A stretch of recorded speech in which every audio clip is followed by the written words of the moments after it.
A roadmap, escaping the maze of madness, which is what it is. We should know what they're doing. We should expose what they're doing. But if we don't see the big picture in which that is happening, we'll never find an answer to it. The more we understand the size of the conspiracy, the more we find the answers to the conspiracy.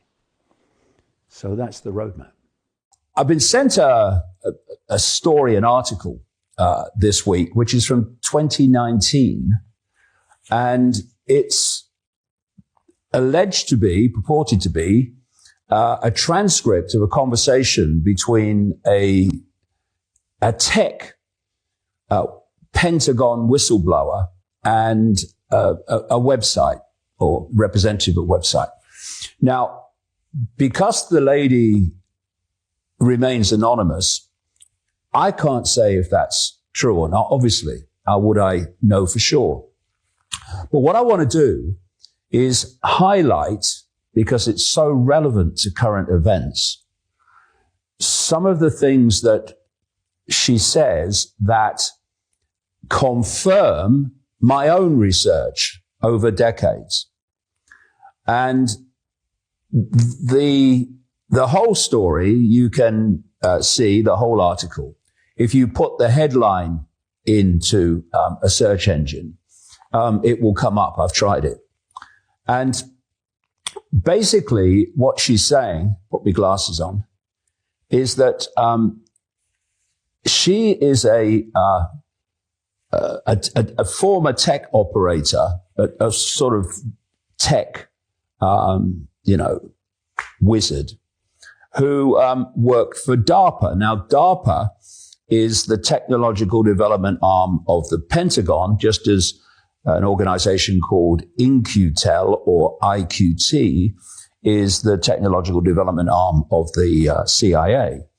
And they work together to seed fund so-called startups, internet startups, tech startups. And I say seed fund, they seed fund them, yes, but also they supply them with the tech that the startup has invented, that it's coming out of the underground bases and the secret projects via the military. Because the military is running the show. At one level, the military is running the show. This is why it's been exposed, quite rightly, that the COVID fake vaccine was actually a military operation with politicians sort of taking the credit, like Donald Trump, but it was a military rollout. And even the big pharma companies like Pfizer were actually subordinate to the military in the rollout. So there's a lot in this article that supports my own research, like I say, over many years. So it's the transcript, going to the article itself, of an interview with a Google, Facebook, DARPA insider that was conducted with a member of the Anonymous Patriots, a citizen journalist group aligned with the American intelligence media. So like I say, this was from 2019. And indeed, it says here, the conversation took place on July the 1st, 2019. And the whistleblower says that she was at the heart of high-tech innovation at DARPA, Motorola, Boston Dynamics, that's produced a lot of very advanced for the public arena anyway, robots. Facebook Building 8, which was their kind of innovation area. And many other projects for Lockheed, Boeing, BAE, and others. And the focus of the article is a guy called Eric Schmidt, who she claims to have had a relationship with, but, who knows? But certainly enough said in this article to make you think that whoever's talking has a lot of experience on the inside. So who's Eric Schmidt? He was born in 1955. He's an American businessman and former computer engineer who was the CEO of Google from 2001 to 2011 and the company's executive chairman from 2011 to 2015. And he was also the executive chairman of parent company Alphabet Inc. from 2015 to 2017.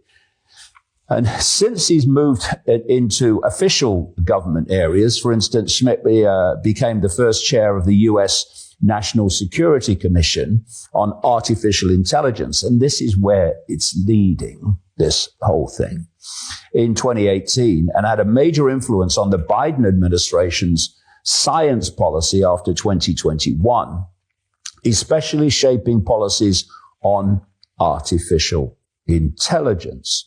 He supports using AI and related technology for military applications by funding startups. So, what this whistleblower lady says is that she has a long background with Eric Schmidt.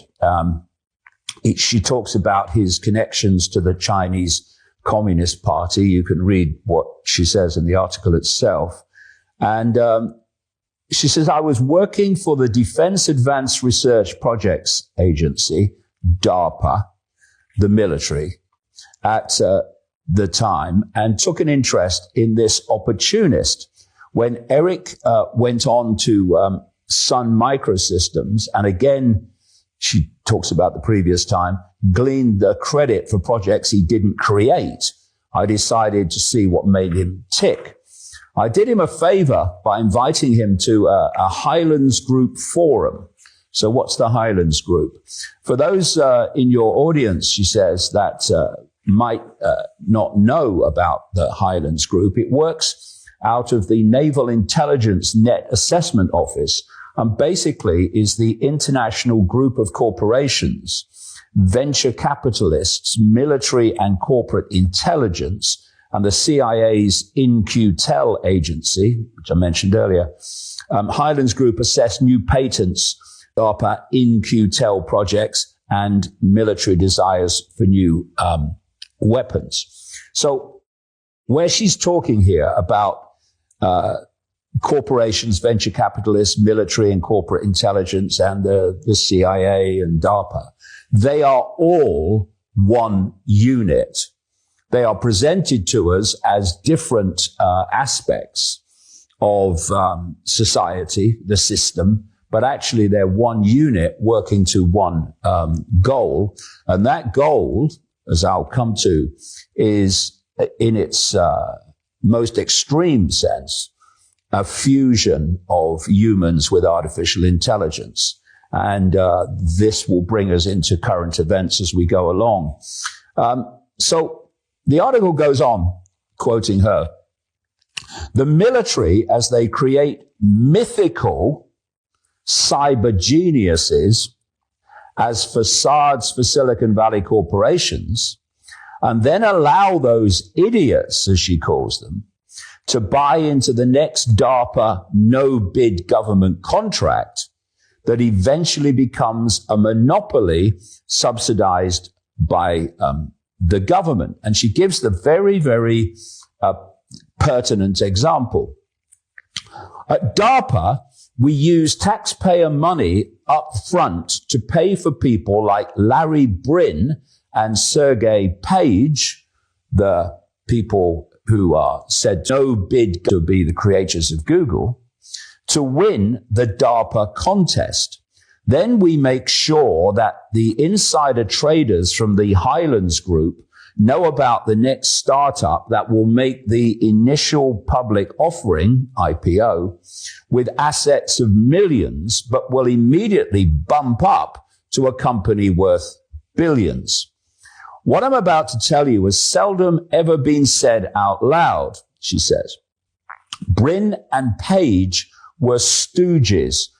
I've been making the point for so long that these big Silicon Valley heroes and big names, they're front people.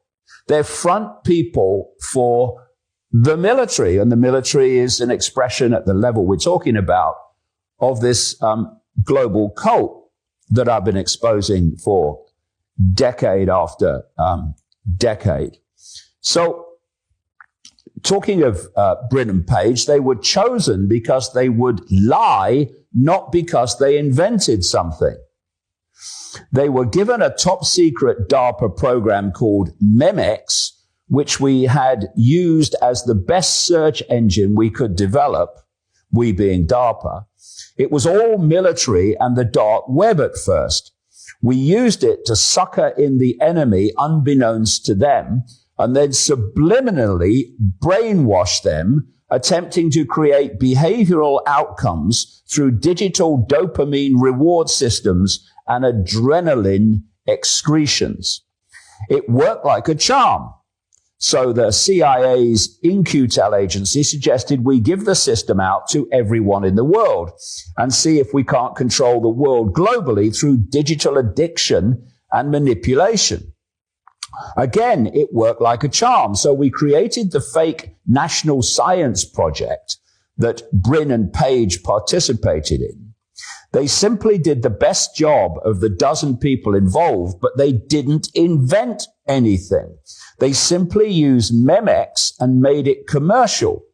Facebook and Zuckerberg did the same thing with LifeLog, which was another DARPA In-Q-Tel project that needed a boy genius as a front man. Mark was simply used. And this is what I'm talking about, and I've been talking about for so long.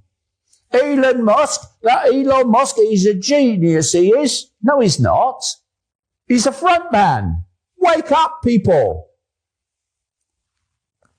And the whistleblower says, I find it amazing how easily people are lied to effectually.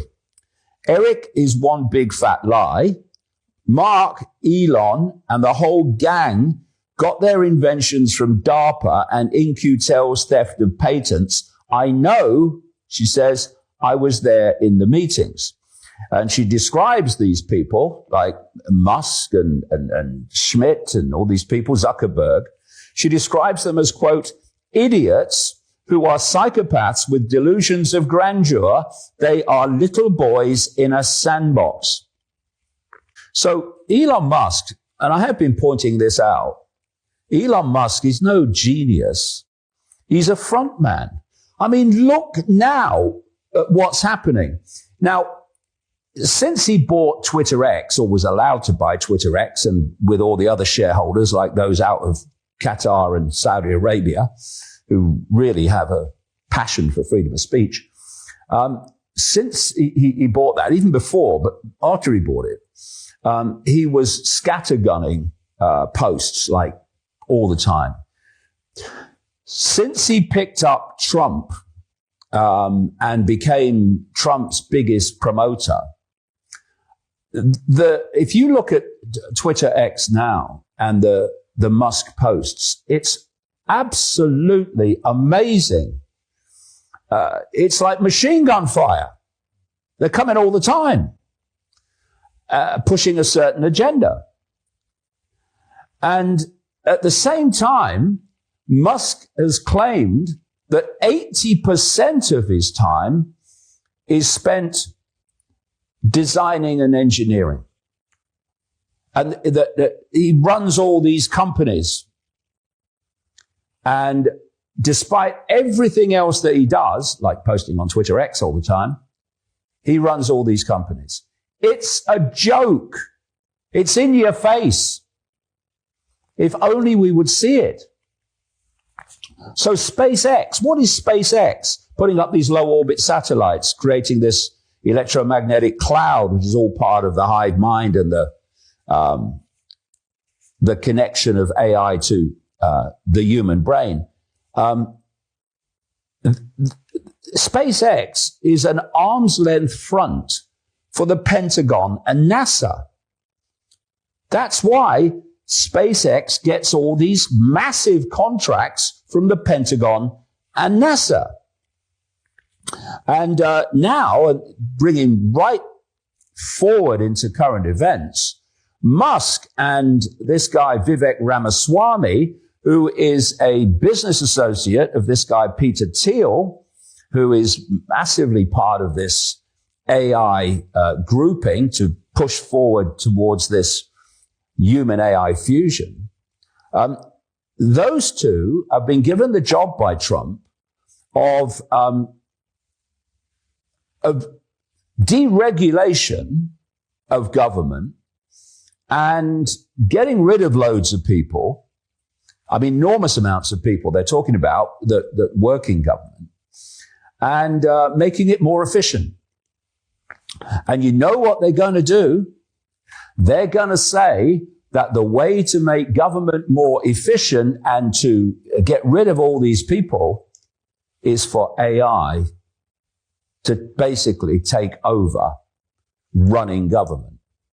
And that's exactly the Global Cult World Economic Forum agenda for AI control. And so this is Musk talking about what he predicts for AI by the year 2040. And what he's describing here is his master's agenda. Every country will have AIs or multiple AIs. So, and there will be a lot of robots. There'll be a lot of robots. But we had way more robots than people. Yeah, let's have that conversation a second, because people are concerned about, as you said, dwindling populations. AI and robots have the potential to help support the GDP. Yes. Congratulations on Optimus 2 and soon Optimus 3. Your prediction on the number of robots by 2040, humanoid robots to be specific, what order of magnitude? By 2040? Yeah. So.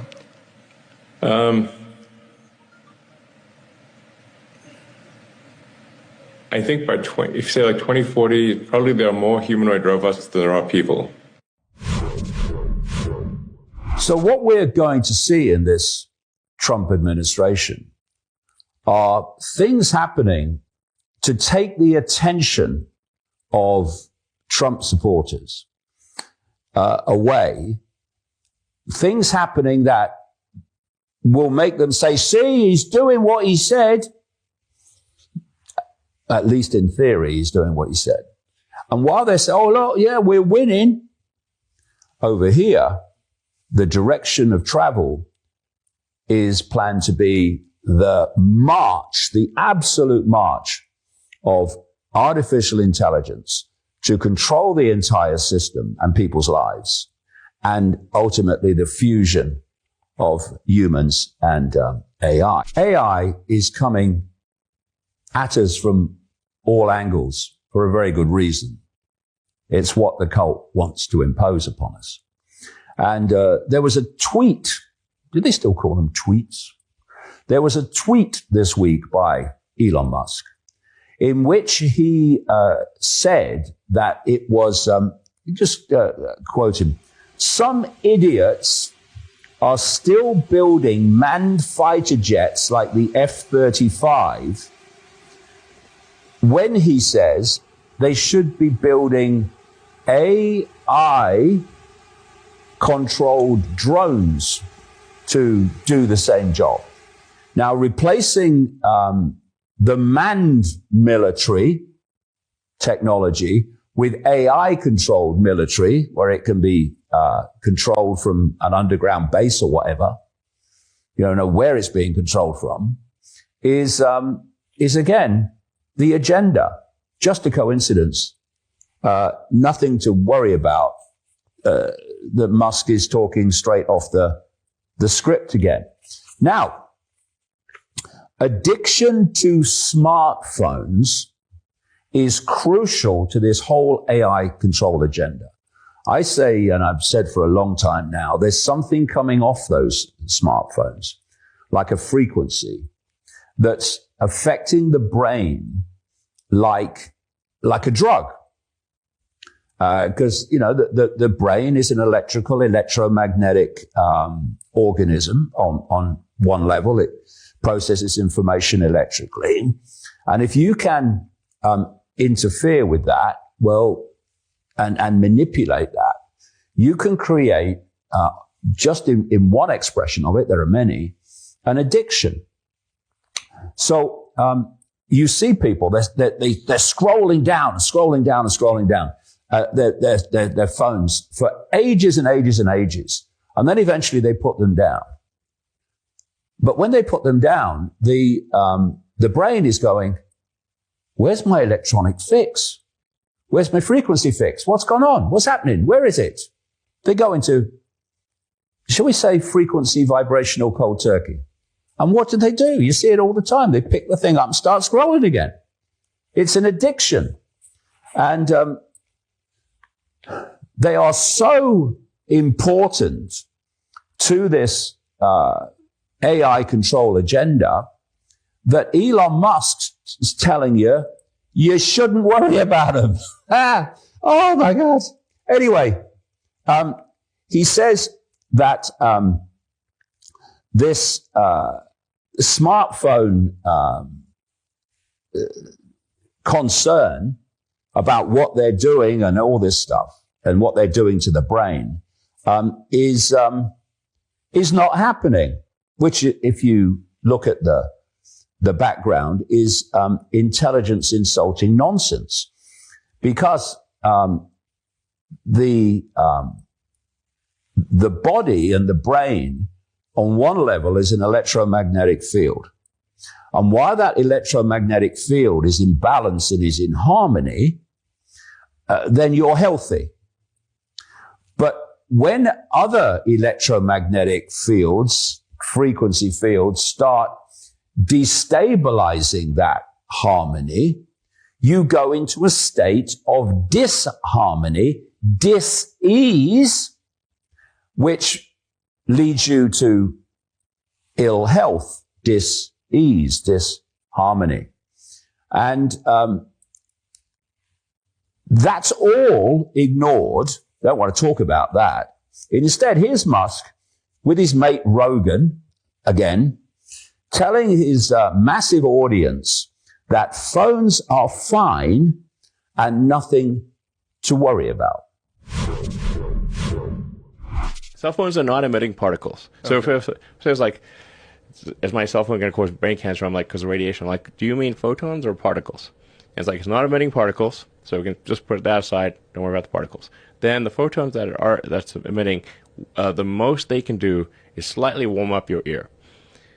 And only by a tiny amount. It's like okay, if you had an ear warmer that was very mild, that's your phone. That's all. It's emitting photons at a frequency that is not going to cause DNA damage. Sleep easy at night. Don't worry about your phone. It's fine. Insult my intelligence, Mr. Musk. Oh, you just have. So this AI control of everything includes whole cities controlled by AI. Every aspect of life controlled by AI. And now, certain parts of the population will accept that. They'll think, oh, that's a good idea. But others, what I call the pushbackers, well, used to be, they won't accept it on that basis. So they have to be given another story that leads to the same outcome. And Donald Trump is saying that he wants to build from scratch what he calls freedom cities. Freedom cities. Oh, that's good, Donald, because they want freedom and you're calling them freedom cities. That's a good one, that all confuse them. But what are freedom cities, Mr. Trump? They are AI-controlled cities built from scratch, so AI can control everything from the start. Here is the great one describing his freedom cities.